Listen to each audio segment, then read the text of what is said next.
আল্লামা মিজানুর রহমান আজারি যেখানেই যাক লক্ষ লক্ষ মানুষ পাগল হয়ে ছুটে আছে, কেউ তাকে টাকা দেয় নাই, পয়সা দেয় নাই, খাবার দেয় নাই, নিজের পকেটের টাকা খরচ করে বাংলাদেশের মানুষ আলেমদেরকে ভালোবাসে। আমরা তো খালিদ বিন ওয়ালিদের উত্তরসূরি যুবকরা, চিল্লায় বলো ঠিক কিনা? আমরা বাংলার জমিনে কোরআনের রাজ দেখতে চাই, ধরে বলো ঠিক কিনা? আমার অলিপুরের যুবকরা তৈরি আছো? কোরআনের পক্ষে থাকবে তৈরি আছো? ইসলামের পক্ষে থাকবে তৈরি আছো? আলেম ওলামার পক্ষে থাকবে তৈরি আছো? আর যদি ভারতের দালালেরা কেউ ভারতের পক্ষে কথা বলে, এখনো বাংলার জমিনে থাকে, বাংলার খাই, ভারতের দালালি করলে পরে গাছ ধাক্কা দিয়ে ভারতে পাঠাই দিবা। আমার রাসূলকে নাস্তিক ব্লগাররা গালি দেয়, বিচার করো না কেন? নবীর দুশমনদের বিচারের দাবিতে আমরা শাপলা চত্বরে গিয়েছিলাম।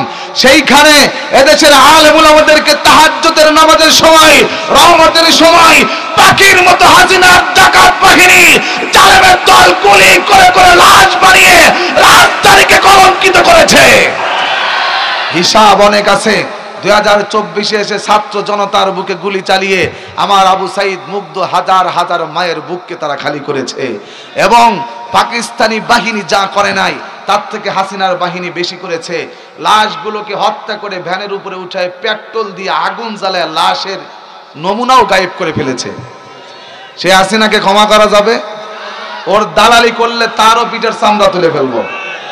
বুবু কোথায়? বিদেশে।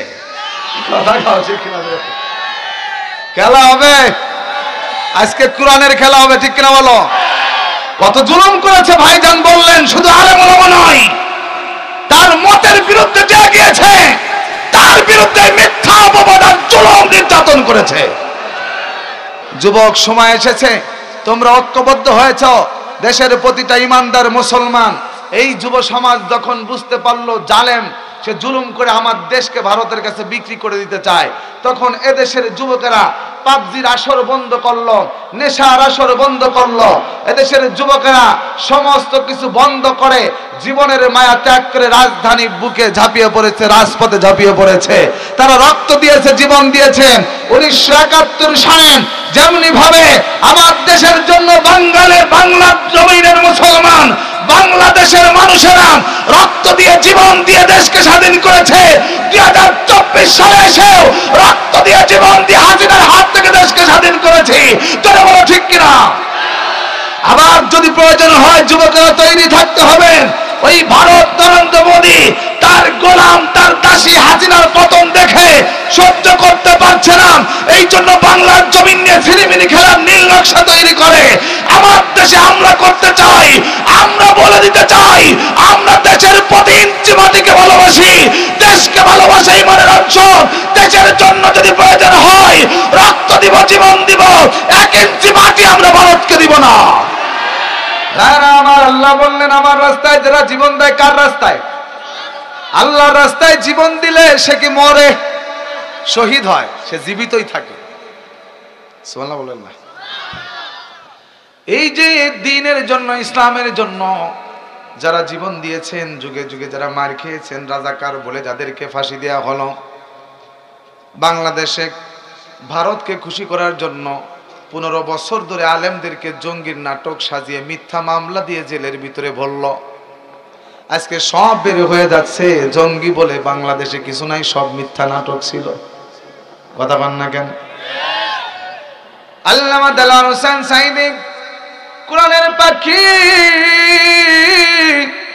আহারে কি সুন্দর সাবলীল ভাষায় বাংলাদেশের মানুষকে, সারা পৃথিবীর বাংলা ভাষা যারা বুঝে তাদেরকে কোরআন বুঝিয়েছেন। হাজার লক্ষ লক্ষ মানুষ যার তাফসীর শুনে হিদায়াত পেয়ে গেল, সেই মানুষটাকে দীর্ঘদিন পর্যন্ত জেলের ভিতরে বন্দী করে রাখলো খুনি হাসিনা, শুধুমাত্র হিংসার কারণে। আমাদেরকে মানুষ যত ভালো না বাসে, আমি এত বড় নেতা, প্রধানমন্ত্রী, আমার কথা যতটা মানুষ না মানে, সাঈদীর কথা তার থেকেও বেশি মানে। আমি যেখানে যাই 20,000 30,000-এর বেশি লোক খুঁজে পাওয়া যায় না। স্কুল কলেজ বাধ্যতামূলক বন্ধ। এরপরে আবার দুপুরের খাবার ফ্রি, বিরিয়ানির প্যাকেট দেয়, বাস ভাড়া, ট্রাক ভাড়া ফ্রি করে দেয়। নেতাদের মিটিং এ আসতে পারে 500 করে টাকা দেয়, কিন্তু মামুনুল হক যেখানেই যাক লক্ষ লক্ষ মানুষ পাগলের মতো ছুটে আসে। কিছুদিন আগে মনে হয় আপনাদের কুড়িগ্রাম এলাকাও ঘুরে গিয়েছেন, লক্ষ লক্ষ মানুষ পাগল হয়ে ছুটে আসে। এটাই হলো ডাইনি হাসিনার হিংসার কারণ। আল্লামা মিজানুর রহমান আজারী যেখানেই যাক লক্ষ লক্ষ মানুষ পাগল হয়ে ছুটে আসে। কেউ তাকে টাকা দেয় নাই, পয়সা দেয় নাই, খাবার দেয় নাই, নিজের পকেটের টাকা খরচ করে বাংলাদেশের মানুষ আলেমদেরকে ভালোবাসে। ওই আফগানে 20 বছর আমেরিকা নির্যাতন করলো, জুলুম করলো, খুন করলো, বোমা মারছে, এখনো আফগানের জমিনে ভালো ফসল হয় না। এত নির্যাতন করছে আফগানিস্তানের মুসলমান। ওই তালেবানের দল ডাক দিয়ে বলে, রে আফগানের মুসলমান, বাঁচলে একসাথে বাঁচবো, মরলে একসাথে মরবো, ঈমান নিয়ে মরবো, সুবহানাল্লাহ। তারপর ওই আমেরিকা যদি আমাদেরকে মারে পিটায়, আমেরিকাকে আর ছাড় দিব না। আমাদের একটা লাশ যদি এখন পড়ে, আমেরিকার 10টা সৈন্যকে আমরা শেষ করে ফেলবো। ফায়াকতুলুনা ওয়া ইউকতালুন। দ্বীন ইসলামের জন্য প্রয়োজনে মারো, প্রয়োজন হলে মরো, সুবহানাল্লাহ। আফগানের মুসলমান পৃথিবীর সব থেকে বড় শক্তি আমেরিকা, তাদের বিরুদ্ধে রুখে দাঁড়াবো। 20 বছর মার খেয়েছি, আর মার খাইতে চাই না। এখন আঘাতের বদলে পাল্টা আঘাত করব। এই আফগানের বুকে দিন কায়েম করব। তারা যখন প্রতিশোধের বারুদ যখন অন্তরে জ্বলে উঠলো, তাতানাজ্জালু আলাইহিমুল, এরে মুসলমান, যে আল্লাহ বদরের ময়দানে, বদরের প্রান্তে সাহাবীদেরকে আসমান থেকে ফেরেশতা পাঠায় সহযোগিতা করেছেন, ওই আল্লাহ এখন নাই? এখনো যদি আমরা বদরি সেই সাহাবীদের মতো ঈমান শক্ত করে কাফেরদের বিরুদ্ধে আমরা যদি প্রতিবাদ করতে পারি, আমাদেরকেও সাহায্য করবে আল্লাহ। বিপ্লব মানে জীবন দেয়া বসে থাকা নয়, সে কোনো দিন আসবে না রে করো যদি ভয়। বিপ্লব মানে জীবন দেয়া বসে থাকা নয়, সে কোনো দিন আসবে না রে করো যদি ভয়। ঠিক না ধরে বলো? জিহাদের ওই ময়দানেতে যেতে তোমাকে হবে, প্রয়োজনে সব রক্তটুকু জমিনে ঢেলে দিবে, তবুও তোমায় লড়তেই হবে, মানিবে না পরাজয়। বিপ্লব মানে জীবন দেয়া বসে থাকা নয়, সে কোনো দিন আসবে না রে করো যদি ভয়। জোরে বলো ঠিক কিনা? জীবন মরণের মালিক কে? এখন কেউ আছে পাগল, বোঝে না। জীবন মরণ নাও বাসাইলাম কাজা তোর নামে, আছে না নাই? জীবন মরণের নাও কার নামে বাসাবো? জোরে জোরে আওয়াজ করে বলেন, কার নামে? আমার আল্লাহ বলে, তোর জীবন দিলাম আমি আল্লাহ, সব আমি আল্লাহ দিলাম। তুই বিপদে পড়লে আমি তোকে সাহায্য করলাম গোলাম, কিন্তু তুমি তোমার রাম বাম নাস্তিক সমাজতন্ত্র গণতন্ত্রের পিছনে, নেতার পিছনে কেন দৌড়াও? কোরআনের পিছনে কেন তুমি আন্দোলন করো না? তোমার নেতা তো একজন মুহাম্মদুর রাসূলুল্লাহ।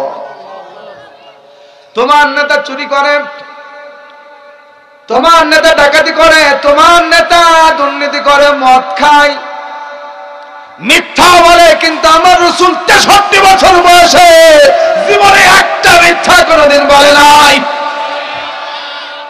আমাদের নেতাকে লাকাদ কানা লাকুম ফি রাসূলিল্লাহি উসওয়াতুন হাসানা, সব থেকে সুন্দর উত্তম আদর্শের নাম হলো মুহাম্মদ সাল্লাল্লাহু। এর থেকে বড় আদর্শ তো ভক্তর কেউ আছে? মেসি না, নেইমার না, কোন ক্রিকেটার নয়, সাকিব আল হাসান নয়, যুবক কোন নায়ক নয়, কোন নায়িকা নয় রে। তোমার আমার জন্য একমাত্র আদর্শ মুহাম্মদ সাল্লাল্লাহু আলাইহি ওয়াসাল্লাম।